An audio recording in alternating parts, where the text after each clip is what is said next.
Welcome back to espresso जी। अब आपको update करते हैं मस्तूंग बलूचिस्तान में जो दहशत गर्दों ने घात लगाकर जजेस पर हमला किया।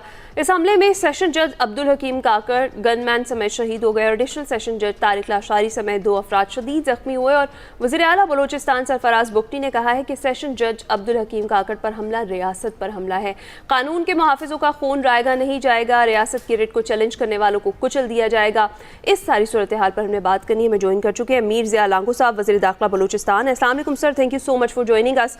सर, जिस तरीके से ये पाकिस्तान की अदलिया के ख़िलाफ़ एक हम यही कहेंगे कि सोची समझी दहशत गर्दाना कार्रवाई है और ख़ास तौर पर जो कानून की हुक्मरानी है उसको बराह रास्त चैलेंज करने की कोशिश की गई थी, जो जिस तरह से जजेस को निशाना बनाया, निज़ाम इंसाफ को खौफज़दा करने की कोशिश की गई, मज़ीद जजेस की सिक्योरिटी को स्ट्रॉन्ग करने के लिए क्या फर्दर प्लान्स हैं बलूचिस्तान हुकूमत के, और इस सारे मामले पर आपकी क्या टेक है?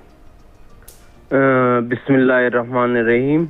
देखिए, बलूचिस्तान हुकूमत का हमेशा यही मौक़िफ़ रहा है कि इन दहशत गर्दों का ना कोई मज़हब है, ना इनका इंसानियत से कोई ताल्लुक़ है। ये जो भी कुछ करते हैं अपने बैरूनी आकाओं के इशारे पर करते हैं। कभी ये लसानी बुनियादों पर लोगों को निशाना बनाते हैं, कभी ये हमारी फोर्सेस और तनसीबात को निशाना बनाते हैं। अभी महज ये इस हद तक पहुंच चुके हैं कि हमारे हर तबके फ़िक्र के लोग इनसे महफूज ना रहे, ना बच्चे महफूज रहे हैं, ना ख़वातीन, ना बूढ़े।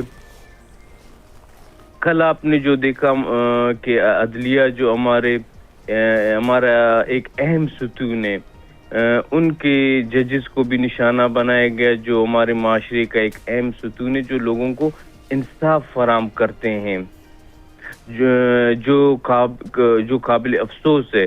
लेकिन हमारी फोर्सेस ने हमेशा अपने मुल्क की दिफा के लिए और अपने लोगों की जान और माल के लिए इन अनासिर के खिलाफ हमेशा कार्रवाई की है। अभी भी हमारे सिक्योरिटी फोर्सेस के हौसले पुरअज़्म है कि हम इन अनासिर को इंशाल्लाह जड़ से उखाड़ फेंकेंगे। और ये जो मुतासरा ख़ानदान है, हुकूमत की इसके साथ पूरी हमदर्दी है। बिल्कुल ठीक। जैसा साहब, ये जो प्रोविजनल एक्शन प्लान है उसके तहत फेसलेस कानून साजी की गई है, यही कानून साजी इनको हजम नहीं हो रही है शरपसंद अनासर को? देखिए, इनको शरपसंद अनासर को ना फेसलेस कोर्ट्स अज़म हो रही हैं, ना इनको पाकिस्तान की तरक्की अज़म होती है, ना इनको पाकिस्तान की जो ये दुनिया में एक इमेज बन रही है कि पाकिस्तान दुनिया में अमन चाहता है। फील्ड मार्शल और प्राइम मिनिस्टर जिस तरह से पूरी दुनिया में अमन लाने की कोशिश कर रहे हैं, ये सब कुछ पाकिस्तान की दुश्मनों को चुभती है। बिल्कुल दुरुस्त फरमा रहे हैं मीर साहब। जिस तरीके से इस कानून की अभी हमने बात की, जिसका जिक्र किया गया, अमेरिका, इटली और बहुत सारे ऐसे ममालिक हैं, करीबन 50 से ज़ायद ममालिक हैं जहाँ पर इस तरह की कानून साजी है। और इस तरीके से जब अदलिया पर यहाँ पर अटैक किया जा रहा है, तो आप क्या समझते हैं वफाकी हुकूमत के ज़रिए अक़वाम मुत्तहिदा से कार्रवाई का कहा जाएगा? बिकॉज़ अब ये इंसिडेंट तो डिमांड करता है इंटरनेशनल सिक्योरिटी। देखिए, बिल्कुल आपने दुरुस्त फरमाया। जब हमारे माशरे के इंसाफ करने वाले लोग महफूज ना होंगे इन शरपसंद अनासिर से, इस किस्म के कई ही मुकदमात हम अक़वाम मुत्तहिदा में ले गए हैं जिनके खिलाफ कार्रवाई बनती है। तो हम अब अक़वाम मुत्तहिदा से अब भी यही तवक्को करते हैं कि वो माशरे में इंसाफ करने वालों के साथ जिस तरह दहशतगर्दी का उनको निशाना बना रहे हैं, इनके खिलाफ मैं समझता हूँ पूरे आलम को एक होना चाहिए, पूरी दुनिया को एक होना चाहिए। बिल्कुल ठीक कह रहे हैं। अच्छा ज़िया साहब, ये जो इस वक्त पैटर्न देख रहे हैं हम मुख्तलिफ तंजीमों का, उसकी वजह से भी हमें दिखाई दे रहा है कि ख़ासकर ज़िम्मेदारी कुछ ही अफराद पर आयद होती है जो यहाँ पर शर फैलाना चाहते हैं। और हम देखते हैं कि उस पैटर्न में नज़र भी आता है कि BLA की जानिब से भी पहले भी कार्रवाई की गई, सिविलियंस को टारगेट किया गया, बसों को निशाना बनाया गया और उसमें भी जो है कैजुअल्टीज सामने आई। तो आपको लगता है एक पैटर्न दिखाई दे रहा है, नाम डिफरेंट है, काम एक ही है? देखिए, इन सब का जो हैंडलर है, चाहे BLA हो चाहे TTP हो, इन सब का हैंडलर हिंदुस्तान है। हिंदुस्तान इनको जो है مالی مدد فراہم کرتا ہے، اور ہمارا ایک ہمسایہ برادر ملک افغانستان وہ اپنی سرزمین کھلم کھلا ان کو استعمال کرنے کے لیے دیتی ہے۔